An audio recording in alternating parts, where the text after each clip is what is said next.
one. Sam, we're live. Hello and welcome into Out of the Parx with John Marks. I'm your co-host Sam Stafford alongside, of course, John Marks and the one, the only Maniac Malloy. Maniac, tell him what to do. Like and subscribe, like and subscribe, like and subscribe. You got I like it. Okay, guys, we're going to try to go through this quick because we do have a game coming up, of course. So, guys, we talked last week, and the Phillies were only 5 games behind the Braves in the division going into that 4-game series, and they did exactly what we wanted them to, won 3 of 4. And then we saw, of course, last night, and we'll get to that. But what did you guys have to take away from the Braves series? Put the nail in the coffin. Braves, they're done, dead. We talked about it last week, Maniac Malloy, and coming in and saying, like, don't settle for 2 wins in a series split so you don't lose ground. Like, get in there, beat the team, put them away. And that's essentially, you're right, that's essentially what they did. Very competitive series. It's not like that they blew them out in every game. You could have easily lost that extra inning game. Really, I mean, competitive series. It feels like the Phillies got their mojo back. Yeah. It feels like that they have confidence again. They're still getting started, good starting pitching, but the lineup's awake. And we saw that last night. So very happy with the Braves series. Very happy. I was just going to ask, okay, so you said that it kind of woke them up. How do you guys feel after that? And then going into last night, they tied their season high of 18 hits last night. And it kind of does feel like they have that confidence back. And obviously it's going to be competitive when you have the Braves and it's your rival in the division or one of them. But I feel like it's very reassuring seeing them come out last night and doing it against the Toronto Blue Jays, who they could have played down to. Yeah. I mean, Tyler Phillips, he don't got it. And, that was a really nice win to build off, putting the Braves in the rearview mirror. Now things are going to start falling into place here. You played some really, really good baseball this weekend. You did what you needed to do. You put the Braves away. Now it's time to focus on getting that bye and really just getting hot, getting hot at the right time. Games like that last night, that's when I really start to feel like the mojo's back. Like John said, when you have those games where you come back from down multiple runs and now you start to think, okay, the late inning magic, maybe now this is something that we can build off of here. Now, in the beginning of the season, it felt like the game was never out of reach for the Phillies. And then for the past couple of weeks, I wouldn't say months, it's been hard to produce runs. And you feel like when the Phillies got down in a game that they were pretty much dead in the water. Yeah. Now this kind of breathes a little bit of new life into the team. Things are starting to look like they're going the Phillies' way. Weaker schedule to end the month, to end the season. Could be shaping up perfectly for that Red October run. Yeah, it's a 7-game homestand before they went to Toronto and won last night. 5-2 in the 7 games, but they trailed multiple times. They trailed by multiple runs in the 5th inning in 5 of those 7 games. So it shows you, and you just mentioned it, they're coming back. They're not getting down and saying, oh, we can't come back from this. Last night was it was really the cherry on top of it feels like this team's back. Going down 6-1 after the 1st inning in a start against with Taijuan Walker or one of these other guys over the last few weeks, it felt like that the team knew they were done at that point. And once they gave up the early runs, the game was pretty much over. Last night, what did you see? You saw focused hitters. There was many at-bats, if not almost felt like every at-bat, where they're working the pitcher deep into the count. They're taking good at-bats. You had 18 hits. You had Kyle Schwarber with his night. But to lead off the 9th inning, for Sosa to get a hit, and then for Cody Clemens coming off the bench cold to have an excellent at-bat and to get a double right there, runners on 2nd and 3rd, Schwarber comes up with nobody on base. That home run doesn't matter. Schwarber last night coming up with 2 men on. That's why it's there. So Schwarber carried him last night with the home runs, but guys were getting hits. Guys were getting on. And it feels like that this team, as you just mentioned, Maniac Malloy, believes again that they can come back from any deficit. And that's the Phillies are at their best when they're winning like this. And that's what they're doing right now. Yeah. And you know what? It all started really, if you look back at the National Series with Schwarber, with the grand slam. That's when the murmur started to spread like, oh, are the Phillies back? Are the Phillies back? Exclamation point on it last night with that unbelievable comeback win. I mean, they were dead in the water. They were absolutely toast. To steal one, that's the exclamation point on it. The Phillies are back. I'm saying it, the B word, they're back. Well, I just want to point out that the last time that Kyle Schwarber did have a home run was that grand slam, and it was 17 games before last night. And we actually tweeted from the Parx account yesterday that he was going 17 games without a home run. Bryce Harper's still at 20 after last night. Well, now 21. But we tweeted it, and Kyle, we got somebody that listens to us because he definitely saw it and did not like that. 3 home runs last night. You guys already talked about him. Absolutely massive. And John, you're right that, obviously those guys have to get on in the 9th to give him the opportunity to hit a game-winning home run right there. But that at bat was beautiful as well, because I couldn't help but get a little nervous when I saw him. He went down 0-2. He was on everything, but he was fouling everything off. And I was like, man, like, is this pitcher just going to throw one like low and inside and just make him miss? Like, it's not hard. And when you're down or the pitcher's up 0-2. So that was my worry. I was like not the most confident in that situation, and he proved me wrong. And it was just one of those things. It's like, wow, that's what makes you feel confident in this team. And not only does it get the fans up, but obviously it builds the team up. So it's one of those exciting, fun times again. And you guys did mention we have an easier schedule coming up now, but it wasn't too fun there to be a Phillies fan. It's time to be fun again. Well, I do have a question. Oh, go ahead, John. No, I just wanted to talk about that last home run. You meant like fouls it off. And then what happens? Pitcher makes a mistake. Chad Green made a mistake. He was trying to elevate a fastball, and Schwarber did not miss. No. And it's funny, if you listen to the Toronto TV call, the analyst, I don't know who it is, but the analyst is saying the worst possible outcome for you right now should be a walk. You can't throw this guy anything to hit. Because there's a base open, you have runner on second and third. And man, he threw 97 miles an hour, and it just caught a little bit too much in the middle of the plate. And Schwarber sent it packing. And if you remember earlier in August against the Dodgers, he had a 3 home run game as well. Yeah. So, but you're right. It had just been a while since the last home run. He was on that homer drought. Man, hell of a performance by a great player. Kyle Schwarber has had a great year for the Phillies this year. Let's go. They're back. Yes. They're back, Maniac. Yes. 100%. And can he carry them from now into the playoffs? Well, so that is one thing. I want to get to that. But first, we got to finish the Tyler Phillips, because now you can absolutely not have him make another start. So does Taijuan come back? Do you have Colby Allard? What is your solution there? But I mean, there's only how many starts is there left in the season? So Allard, Allard's not going to be able to come back by the time they need a starter again. Although they do, So they because they sent him down, he can't come back, I think, till the 10th or the 11th. Okay. And to your point, Maniac Malloy, you're probably only going to have 3 or 4 more starts.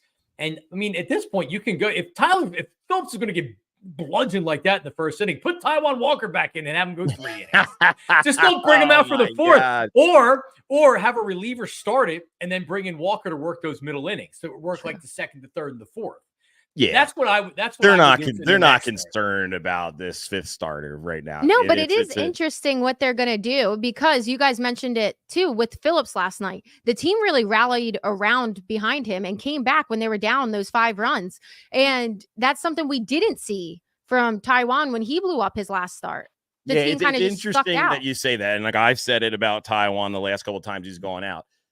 The body language of the players and having that guy out on the mound is just bad for business, right? And if you go back to some of Tyler Phillips's starts, they have come back and won a handful of games. One of them was a Kyle Schwarber, I believe, walk-off home run, and him and Phillips were talking in the dugout. It just having him out there, even though he's probably less of a talent than Taijuan overall, it just does something for the vibes of this team, having him out there. It's almost like they want to come back and make it so that Phillips doesn't get the loss there. You know, they want to make sure. I feel like, I mean, if you see Taijuan Walker on the mound, you almost think it's a scheduled loss, right? And I think that this 5th starter position is going to be almost like a scheduled loss for the rest of the season. But I think you're going to see the players rally around a guy like Phillips more than you're going to see them rally around a guy like Taijuan, who has terrible body language and is just a complete and utter disappointment. And they're probably sick of seeing him tote the rubber every 5 days. So, yeah, I mean, let Phillips finish out the year. Scheduled loss. I'm all right with it. Let's just get to October. Neither of those two guys are going to have any say and will not pick up that ball. Hopefully, they will not be on the roster. Yeah, they won't be on the playoff. Yeah, they won't be on the playoff roster, period. So, yeah. I do agree with you that it doesn't really matter, but it is just interesting to me because I do know that Taijuan Walker is friends with a lot of the guys off the team. Like the clubhouse loves him off the field. So it is interesting to see that body language. Personally, just because it is a conversation, I think you leave Phillips out there because you kind of look long-term. Is it going to hurt him if it is a scheduled loss to give a young guy that has the intangibles? That's the only thing you do worry about, I think. That's the only thing that you do worry about, him getting his head just absolutely beat in and then him, start to think he's got to start to be thinking it now. Man, am I a starting pitcher in the major leagues? I've gotten my doors blown off and just gotten shelled really, really badly the last several times out. So, yeah, you don't want to ruin them. That's the only thing I would take into consideration about maybe bringing Taijuan back out there and let him get his head beat in. Because I don't know what else, what you're going to get out of that. But yeah, the fifth starter is a non-issue. Let's just get it to the playoffs, baby. Guys, we did talk about Cody Clemens coming up big last night. And one thing I cannot help but think. So Bryce Harper, we all saw it. We're all hearing about it. The concerns with his arm or his elbow, it looks like when he's swinging last night. What was it? The ninth after Schwarber hit that home run. And he swung so hard and it hurt. You could visibly see it. He pulled his arm off the bat, dropped the bat. A lot of discomfort. Yeah. And when he's wincing like that, obviously we talk about it. Harper doesn't know how to not give 100% at the plate. But are you guys concerned that this is something that's going to affect him in the long run in the playoffs? Hell yeah, I'm concerned. Absolutely. I mean, he hasn't been the same player. And there was a lot of talk. I think we've talked about it pretty much every week. You did. Is he injured? And then last week, I forget what confirmed that something was going on. He talked to Todd Zielecki and he confirmed that he's been dealing with it. Yeah. And I thought I heard it was wrist and elbow. So it's two issues he's got going on right now. Yep. And that's a big problem for sure. Yeah. The wrist since May, the elbow since August. That's what he's been battling. It's confirmed. I don't know why that comes out now. It seems like something that they've been keeping under wraps, and then all of a sudden he gets asked about it. He answers the question, confirms that he's hurt. So my question now is, why is he playing? Why is he still in the lineup today? He's not 100%.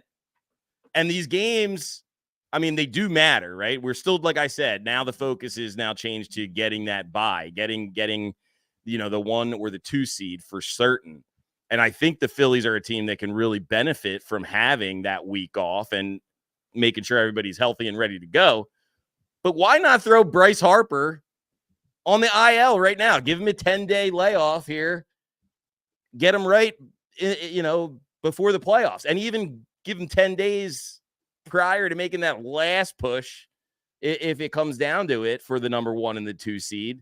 Why is he playing? Why is he playing, Marksy? I have the answer. Because he wants to. He wants to. That's what it is. He's determining whether he's going. I mean, obviously, if they gave him an MRI and there was torn whatever, then I think he'd be stupid to not go on the injured list. And I'll guarantee you, if he didn't do anything for 2 weeks, he would be better off for it. And maybe it's something that they're gonna do. Have there been cortisone shots? What type of treatment is he getting? If he's having problem with his elbow and his wrist, I guarantee you he's been going through some treatment and there might have been cortisone shots that they've done. And it's not helping. So, hell yeah, I think he should take a couple weeks off. Like you said, at this point, you're 7 games up. If you freaking lose this division, like, give me a break. Then you don't even belong in the playoffs if you were to blow it. 24 games and up 7 games. It's more important to get him playoff ready. Now, he may say he needs the at-bats and he doesn't want to start the playoffs with, not being in a groove. Well, he's not in a groove right now. Right. So I don't know. Clearly you saw the wince. I think everybody realizes that he's going through something right now. Without rest, I don't know how it gets better. Well, and that's one thing. If it's the 10-day IL, he would have time to come back and play a week or so, right? Before the playoffs to get those at-bats back. Do it now. Yeah. Here's my thing that I would love to know the answer to, and we're not going to know it. I think that, yes, he wants to, right? Like, he wants to be out there. His stats this season are not Bryce Harper stats, Second right? half. Like, it's yeah, but overall, like, Bryce Harper's end game is truly to be the best baseball player ever, right? Like, he wants to be up there listed in the top 5 greatest baseball players that ever played.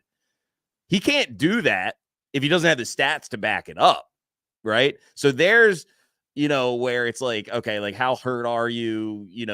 Are you suffering through this? Can you play through it? Or are you just really out there because you want to pad the stats?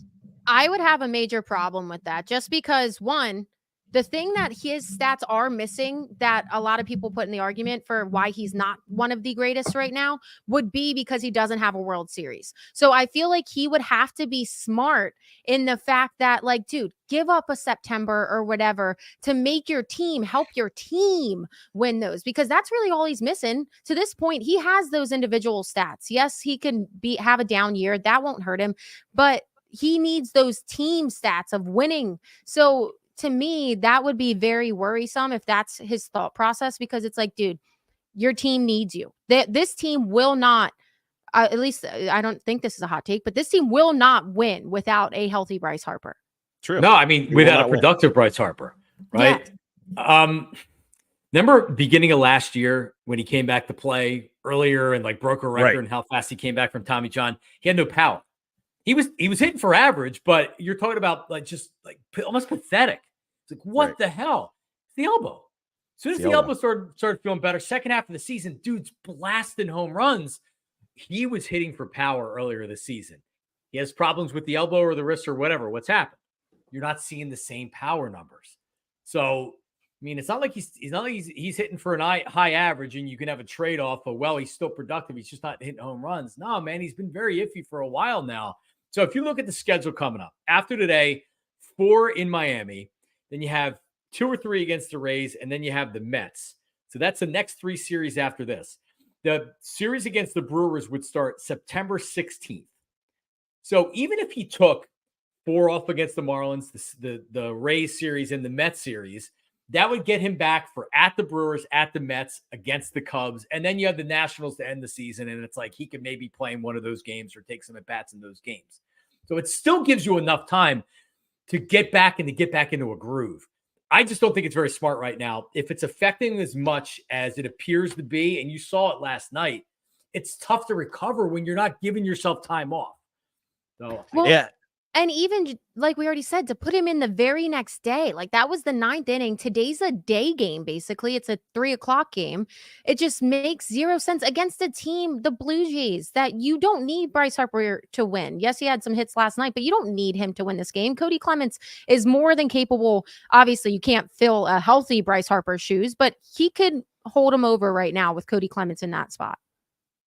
Yeah, it makes you wonder. It makes you wonder. And I think, like you said earlier, when he rushed back last year, I think a little bit of that was, I want to play. I want to get out there. I don't want to miss time, and he missed when he went out, like when he first had the surgery, so he feels like he's got to be out there. I don't know. I mean, John, the biggest thing is, he does need time to get going as well. So that's why I think there's a fear of shutting it down, because he's a dude that does take a couple of weeks sometimes to really get in the flow of things. And I feel like now you're just kind of up against it from a time constraint. And I think this is all a moot point, because he ain't going to sit out. He's just not going to do it. Yeah, but you know what? Unless he struggles again today and maybe he takes another swing and he's wincing again. And that's when you go to him. That's when Schwarber goes to him and says, hey man, listen, like, come on, man. You got even a day off or a couple of days off. Boom right now. hasn't played in a couple games, right? Like, Right. because he's injured. I'm sure if he wanted to, he could try to gut it out and play. And like, this is sometimes with these players and these athletes, they just like, unless they literally have a torn muscle or something like that, they're going to play because they don't know any better.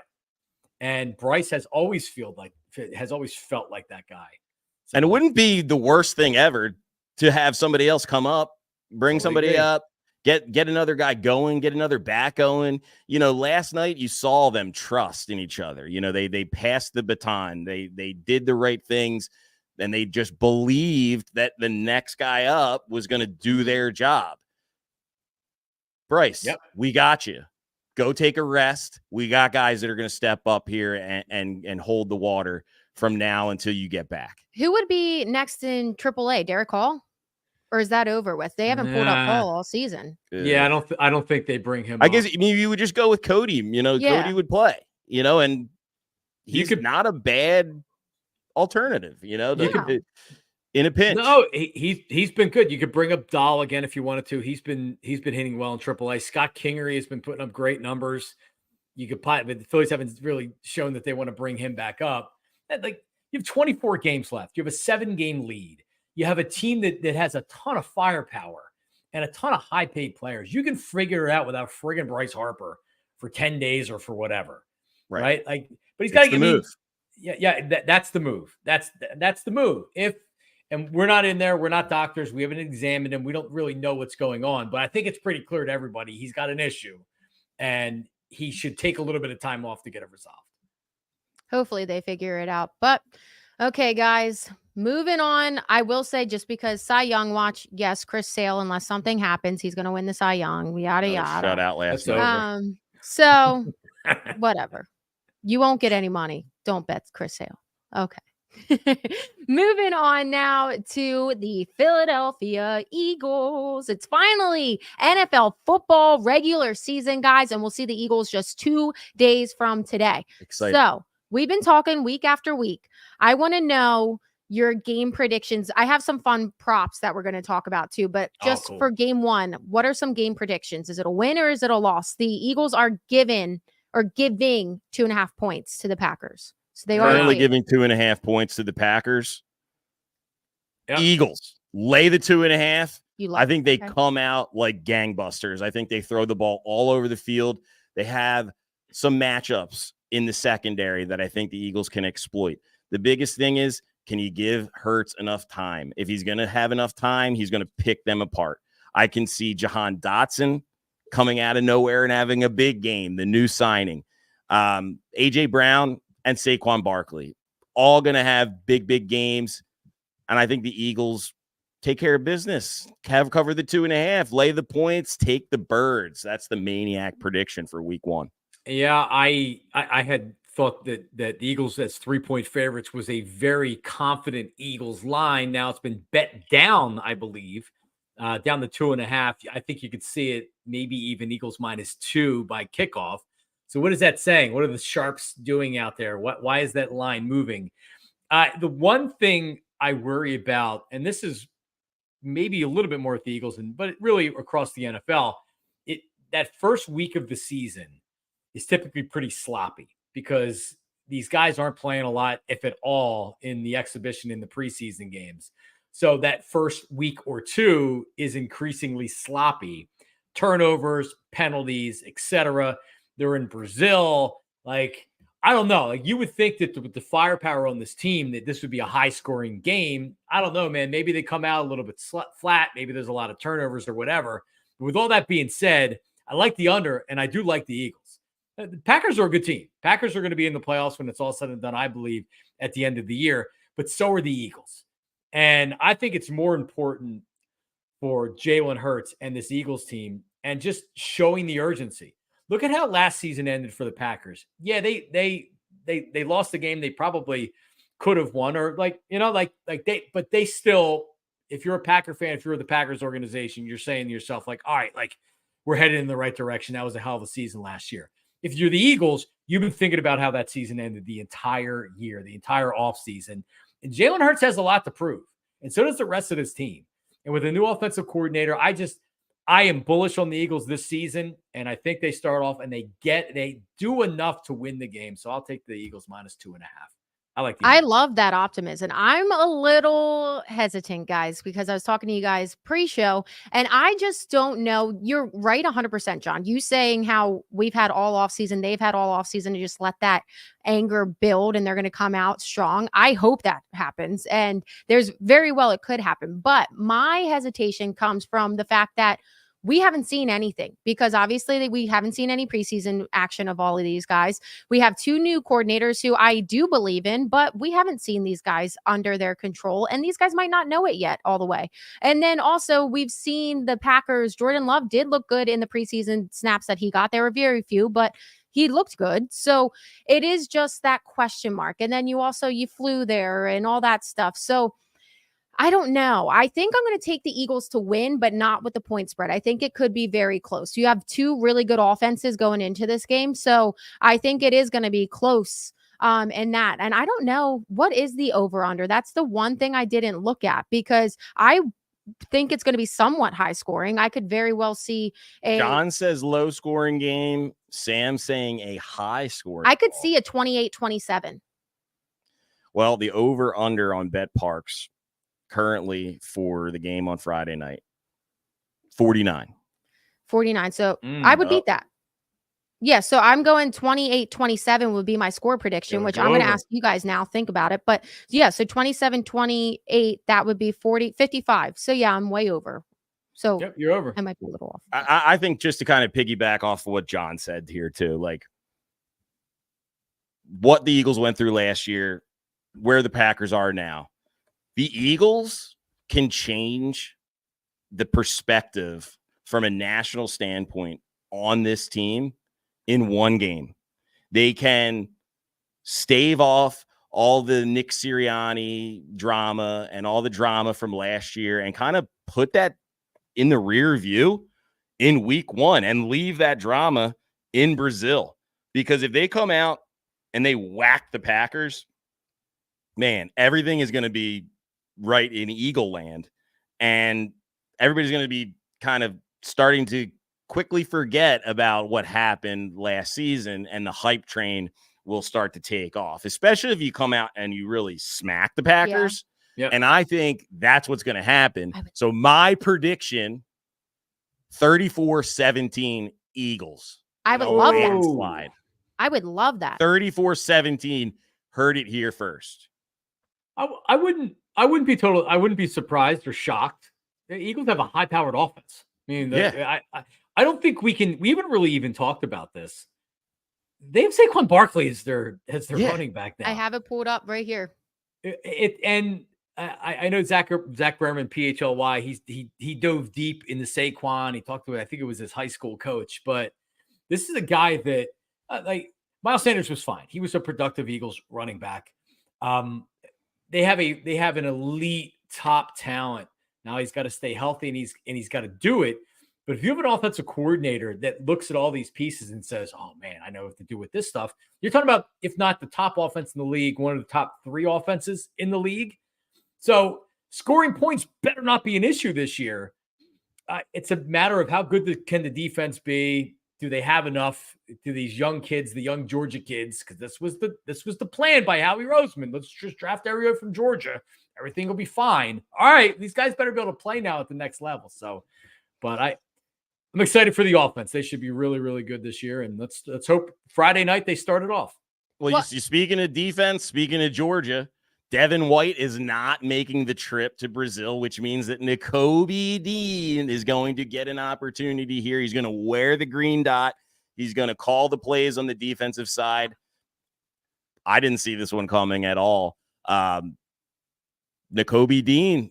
Supposedly, I think, I don't remember what reporter put it out, but they did, when that news came out, said that supposedly Devin White was not going to be the starter and Nakobe Dean was going to be the starter. So the media didn't know that though, up until now. They didn't know that he was going to be the starter, and then quietly Nakobe Dean has won that job. But that shouldn't affect the team too much. That's what I'm saying. So like if they if that was the decision, you assume that Nakobe Dean was getting those snaps and that the team's been practicing it that way. So I don't think it's going to affect too much in that standpoint, but it is very well, it interesting could to see. because what has he done? You know, what with Nakobe Dean, there's a lot of question marks there. There's a lot of question marks at the linebacker position in general. You signed Devin White, you know, thinking that he was going to be a big contributor on the defense, and now he's not even going to be there, not even making the trip to Brazil. It's a big opportunity for guys like Bond, guys like Nakobe Dean, and even Jeremiah Trotter. Those guys are going to have to play. Someone's got to step up. Yep. They got to step up. You know, they're getting their opportunity. Got to make the most of it. So I saw this from Albert Breer of the MMQB, and a lot of times when information gets put out there by a particular to a particular information robot or insider in the NFL, you kind of are like, well, that's what the team's telling them. Albert Breer is not one of these information robot guys. So he tweets out, he says, there were murmurs that the Eagles could trade Devin White before the cutdown. Zach Bond and Nakobe Dean were both really good in camp. So fair or not, White missing the opener won't help his case for a big role in the defense. So, like, listen, I want Nakobe Dean to be a really good player. Nothing would make me happier to see him succeed. He's an Eagles draft pick. Seems like a nice enough guy. I've met him. He did player shows. He seems like he's great. I haven't seen any reason to believe this guy can play. Can't stay healthy. And when he does play, all right, like, what am I missing here?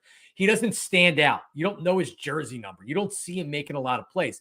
So, and by the way, Devin White was signed, and you heard a lot of people afterwards say, well, he really hasn't been good. He wasn't playing at the end of the year for Tampa Bay. Yeah, he was benched. Yeah. He was benched because of his production. So he can at least make splash plays, but a lot of times he's bad in coverage or he's missing assignments, whatever it may be. So listen, this is a huge opportunity for Bond and Dean to step up. You mentioned Jeremiah Trotter Jr. for these guys to step up, and Devin White could not be on the team in a couple of weeks. Who knows? Yeah. So we'll see.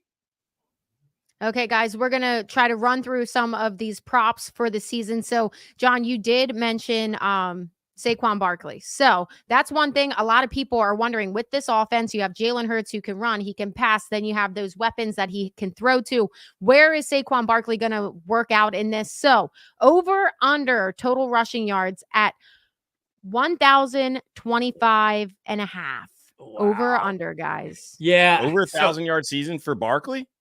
That's the over under. Yep. Yeah, over under 1,000 yards. Yep. Marksy, what are you going to say? Well, I'm going to say over. I just don't know in this offense, even with the dynamic weapons that you have, and Kellen Moore will run the football. And if he stays healthy, that's the biggest thing with Saquon Barkley. I think if he plays even, I'll say 16 games or 15 games, he's going to almost by default be able to rush for 100 yards. So I'm going to say over. I think for sure that's an over. Yeah, that might be a rocking chair bet. You know, you might hit that one come, week 12, 13, 14. You might be cashing that one early. Well, I like that, guys, because it's at plus 110 on the Parx app. So it is going to make you some money. And here's where this is my thought process with taking that bet. And yes, I definitely would take the over on that. Last year, you kind of noticed Hurts kind of make an effort to not scramble as much. There weren't as many called runs. There was even people like, is he hurt? What's going on? Right. You still had the tush push, but there wasn't as many designed runs out of Hurts as you saw in 2022. I think that they are going to hand the ball off to Barkley and give him those opportunities over risk of injury and running Hurts, even though it's a really nice weapon to have. I think that you kind of saw the change last year in the dynamic of what they want Hurts to be like, which opens up, the opportunity for Barkley to be the focal point in the running game, obviously. I think that last year, Hurts, we kept, me and Elliot talked about it each and every week, and his over under rushing totals just seemed to be, easily attainable, but he just didn't run. And I think that's also a reason why you went out and you paid Saquon Barkley all this money. And another hot take for you right now, I think we're not going to see that favorite play that we've had from the last couple seasons, the tush push, as much as we have with the loss of Kelsey and now with the acquisition of Saquon Barkley. There's really no need for it. You can't afford to have Cam Jurgens getting injured. And one of the teams that always ran this play and was one of the first teams to run this play was the Kansas City Chiefs with Mahomes. And that play is now out of their playbook ever since Mahomes dislocated his kneecap on one of their tush pushes, several years ago that was. So I think all signs point towards Saquon Barkley getting the ball, toting the rock, take the over 1,025 yards, 1,000-yard season for Saquon Barkley. Lock it in on Parx. Yeah, I agree with you on the over there too. I think Saquon's going to have a huge year. I think a lot of people's argument against it is that he's injury prone. But when you look at what he had with the Giants, he was all they had. He had all the pressure. You knew it was going to him. He never got a chance to rest. So here he's got that ability to be able to just play a part. And I think that's where he's going to fit the most. So I think he's going to have his best season yet. Season yet? Wow, yeah, for Saquon. I love it. Wow. Yeah. So I'm liking it. To your point as well with Jalen Hurts, he did have that knee injury last year. And that's one of the things coming into camp that everybody was saying is his speed looks like it's back. So that's refreshing as well. And I think that's going to help Saquon, the fact that he's fast again and that he's able to run, because you don't know. You got to kind of cover all assets here. And there's going to be somebody that's open, which to your point, you've said it before, might be a Goddard sign. So we'll see this season. No, I'm saying like before in past episodes that Goddard has to have a good season. And I think that's going to prove true. We need him to come up big. We need him. Okay, guys. So Eagles win total is set at 10.5. Do you go over, under? We did our predictions earlier this year, so I'm way over. I think I was at 12.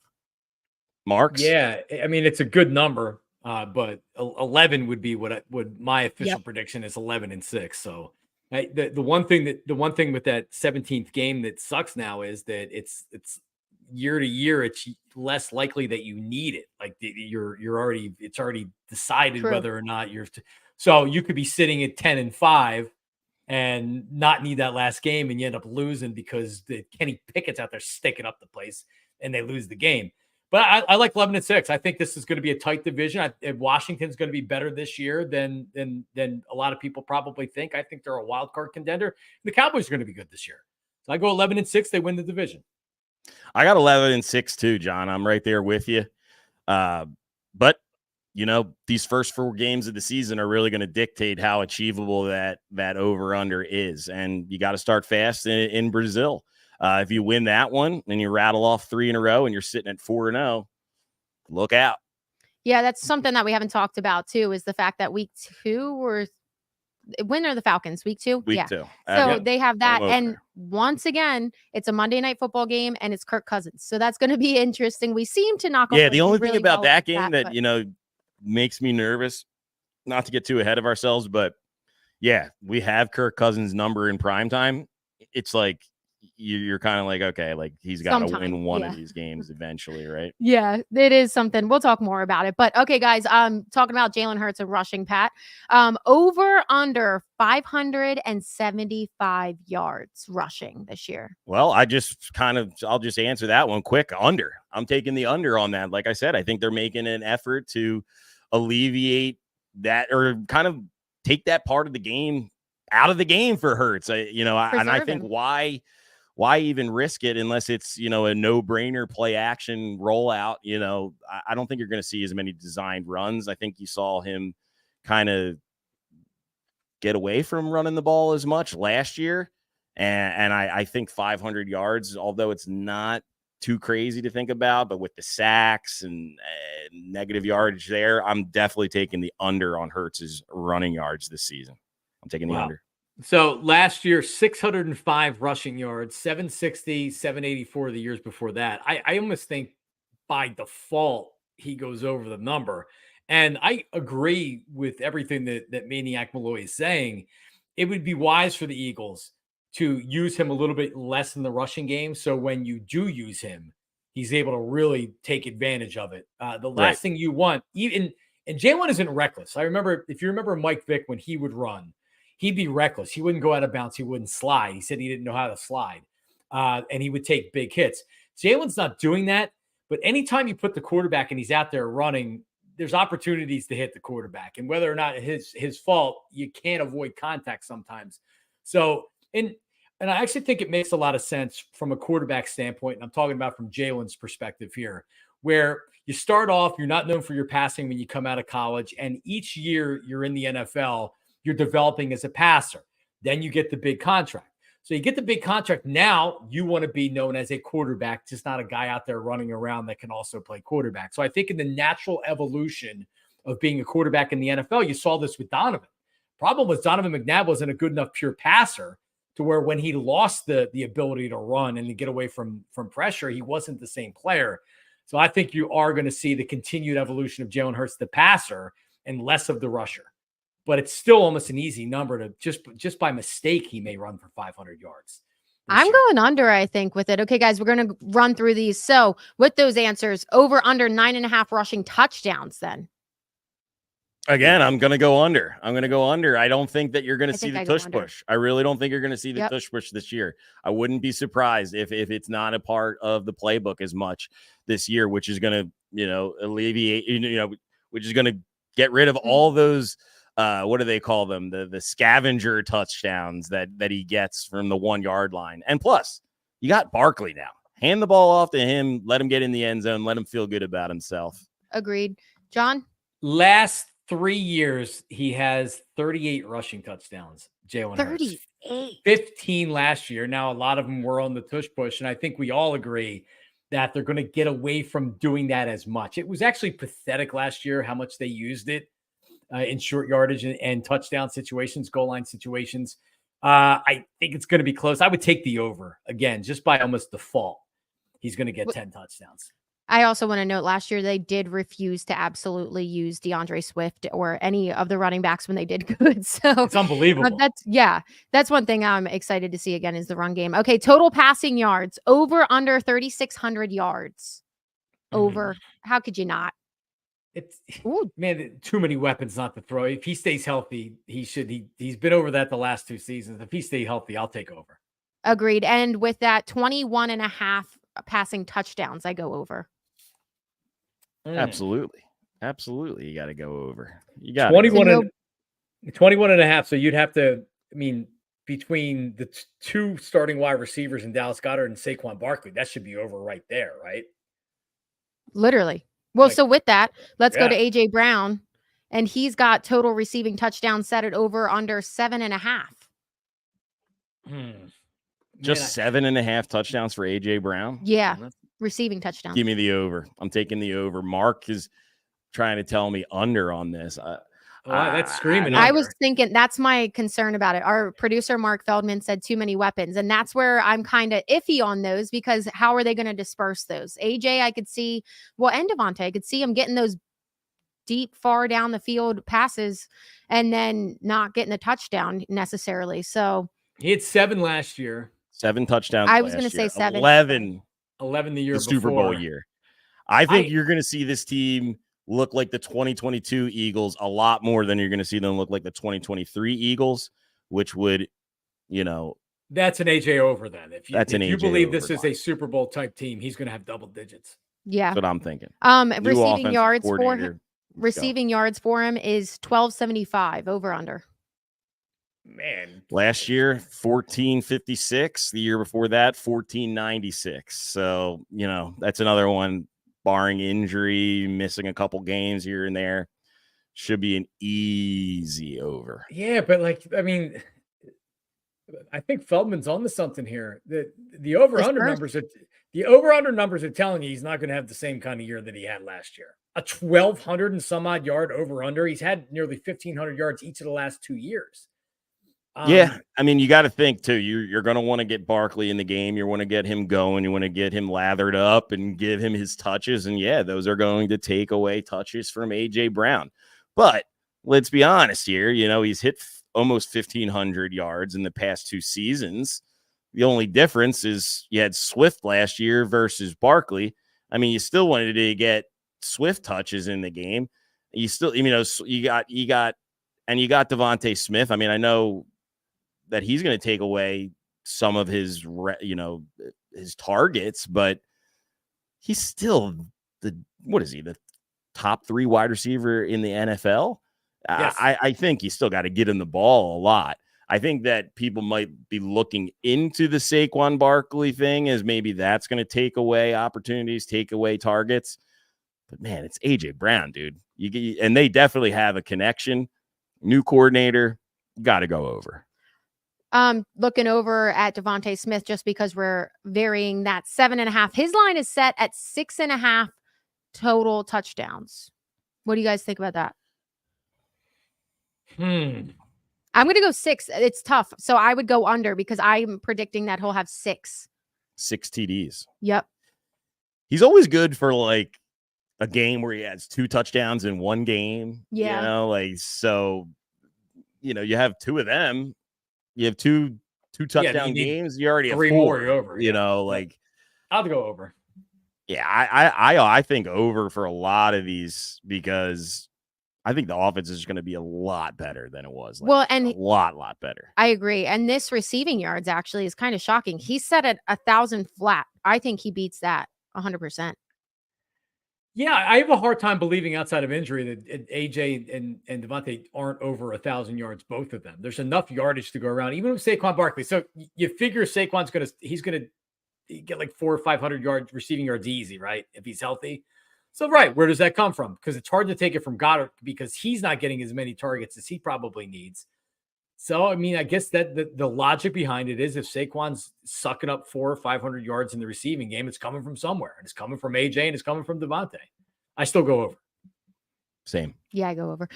For anybody watching this and that's interested, you could also go, it's kind of hard, but you could go on the Parx app and also go over under on receptions, which I think is tricky because like we said, there's so many options.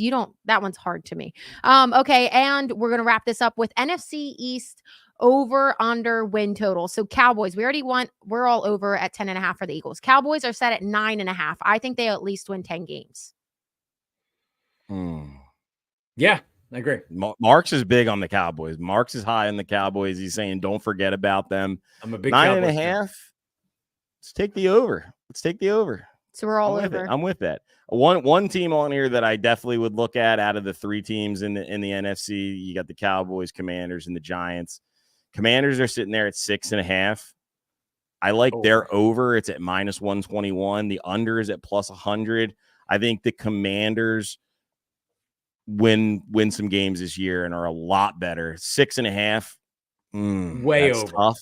I think they go over that though. I agree, over. And Giants are also set at 6.5. What about that one? Well, their under is -150. Over is at +120. I wouldn't take the bet because the value is, on the under is -150. But yeah, they're going under. They're definitely going under. Yeah, I don't even know what to expect from them this year besides nothing. They have a lame duck quarterback and they know it. And when everybody knows that they're just trying to play out the string and then he'll be out of here, that's Daniel Jones this year. So yeah. it is not going to be a good year for the Giants. And then they'll try to get their quarterback in the offseason in the draft.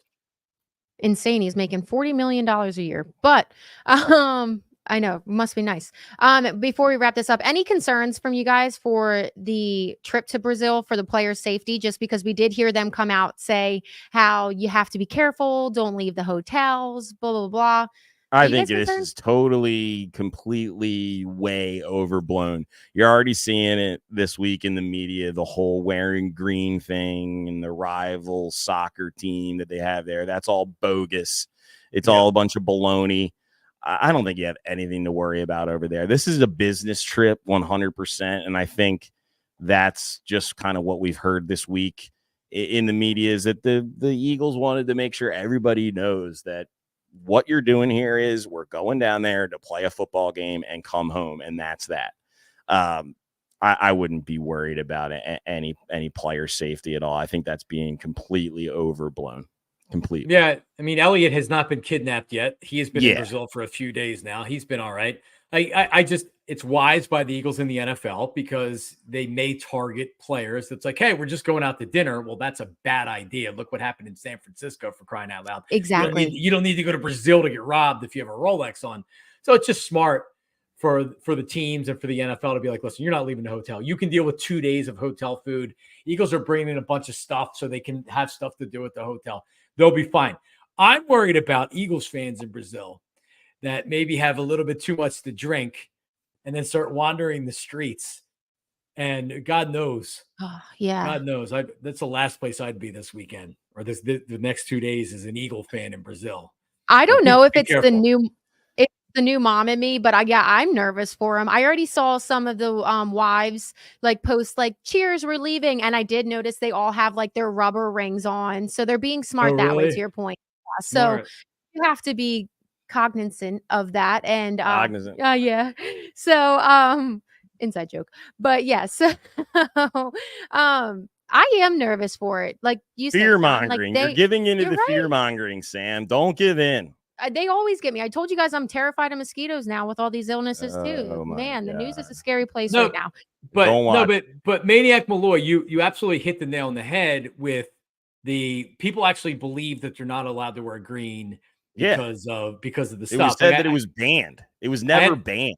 I had this lunatic DM me on Twitter. Said, "What a bunch of wimps the Philly media. What if Jerry Jones told the Eagles they can't wear green at AT&T Stadium? Why are we letting Brazil disrespect the Eagles?" And then you look at his profile. I'm like, oh, okay. Now it all makes sense. Yeah, and like let's mean, just think about this for a second. All right. Like, it's not that the people in Brazil are like total idiots and they're going to assault or like beat up somebody because they think that they're wearing a soccer jersey. I mean, it's very easy to tell that, oh, wow, he's got a green jersey on. Is that what's the name of the team? It's I forget what it's called. It's like Palacios or something. But then the Eagles not wearing green has spread the theory because they're going with the all black, which by the way, I believe they're doing because it's going to look amazing. They're on national TV. This is the first Friday night game in 5 some odd decades. And people are going to be like, wow, that's really sharp. The Eagles look really good. Plus, I think that's why they're doing it. Another reason why is because the team that plays there, the Corinthians or whatever it is, that's the color that they wear. The home team that plays in that soccer stadium. So that's why the Packers black are wearing green. It's not quite like 100% confirmed as to why, but it was suggested that, black and white would be a good color to wear because it is the same colors of the home soccer team that plays in that stadium. I do wish the numbers on the jersey were green or something though, because I think that would look even sharper if it was like that reflection green. Another funny thing about the green is like the Brazilian flag is green mostly. So it is one of those funny theories where it's like, you can't wear green in Brazil. Well, the color of the rival team is green. It's not only green, but it is like a dark green that looks like the Eagles' midnight color green. But again, like you have to be like a complete and total idiot to be like mad about somebody wearing an Eagles jersey that's the color green. It's not even the exact same color, and it says Philadelphia Eagles on it. So how the hell are you going to get like pissed off about that? I just think it's all just blown out of proportion, fear mongering, fake news, clickbait, baloney. That's all it is. I'm not worried about the color green. I'm still worried for the players' safety if they decide to go off. Because I think it was McKee was saying how he did a mission trip there, and he's like, "I'm going to show the guys everything," and I'm like, "Please don't." Yeah, no, they're not. The Slayer already said they were told they're not leaving the hotel. We got Big Dom. We're fine. Yeah. Jeez Louise. Okay, guys, it's time to go out of the Parx with John Marks. They are at Miami this weekend. John, who you taking to go out? I'm sure as hell not taking Bryce Harper, that's for sure. Yeah. And then I feel like that Schwarber has eaten up his allotment of home runs with the 3 home run game. No. I don't know. Yeah. No, ride it. Schwarber. Ride it. Schwarber. Well, all right, Schwarber, let's do it. Schwarber's it. Schwarber is the move. Schwarber's the move. Is that your take too? I usually go the other team. There is just God. I mean, I don't even know who the Marlins are trotting out these days. You know what? I won't give you an out of the Parx, but a guy that I will like to follow for them is Xavier Edwards, the shortstop. Let's maybe take a look at him for like over total bases in the game this weekend. If you want to add him to your same game parlays with your Schwarber home run, maybe sprinkle in a little Xavier Edwards, 2 total bases. I'm going to go Christian Pache. We saw Whit Merrifield. Wow. We saw Whit Taking the Merrifield page out come of out the with a Maniac vengeance book. against us. Let's go Christian Pache. See if he does anything against us. But He's got to get in the lineup, I think. Is he starting? I don't know. I just looked at their lineup from yesterday, and he I don't was in think there he is. yesterday. So he There you might get go. in one of the games of the 4. He went 1 for 3 Well, I mean, yesterday the with real an bet, if you're RBI going to and a take walk. somebody from the Marlins, is Jake Brugger. He absolutely owns the Phillies. He's killed us all year with home runs. So And if you Pat wanna- likes fun names. If you want to throw a little He bit sure on does. there, maybe a little Jake Burger. But by the way, 3 home. If Schwarber does if he was to hit 3 home runs again today, it's plus $18,000 right now on the Parx app. Take it. Plus Okay. 30, plus 3,300 for 2. So Well, that is one thing that we didn't mention. He's like the first, and since 1900s when they started tracking it, he's the first player to ever hit 3 home runs twice in one in season. one season. And within So, 90 days of each other, Yeah. too. I wonder what the stat is with Bryce Harper because he also had a 3 home run Yeah, 3 game home this runs, season. yeah. So I wonder as a team, they've had 3 home run games this season. That's a lot. Okay, tell us about Marks and Maniac money line boost. Marks and the Maniac, we're back again. Johnny Marks, who you got for us tonight? Well, Leg 1 of the parlay. And it's live right now, right on the home screen of the Parx app. I'm looking at it. So I have the Yankees. I don't know if you saw last night how they lost in fantastic fashion, blowing a lead, the bullpen again. I think they respond today against the Rangers. So I have the Yankees on my leg of the pack. All right, Marksy's got the first leg. I'm going to take the rival of the Yankees. The Boston Red Sox lost last night to the Mets. Tanner Houck on the mound. He's probably their best arm, gives them the best shot to win. Let's take the Red Sox and the Yankees. We're going to parlay those together. It was plus 270, but thanks to me and Johnny Marks, you can find this one on the Parx app for plus 350 now. So take advantage of that one. Wow. The Marks and the Maniac money line boost. I like that. It's almost like the enemy of my enemy is my friend or whatever. Tonight You they got the are. Yankees Tonight and the they are. Boston If Red you're Sox. riding with Marks and the Maniac, they are. I like it. Okay, guys. Well, that wraps it up for this episode. And next week, we're going to have a good one because, of course, we have Phillies and we're going to be talking about Eagles. It's going to be officially underway. So I can't wait to talk to you guys then. Thanks for tuning in to episode number 23. We'll catch you next week. Like and subscribe.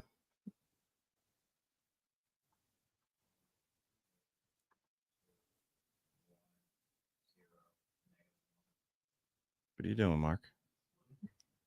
You have to hit end?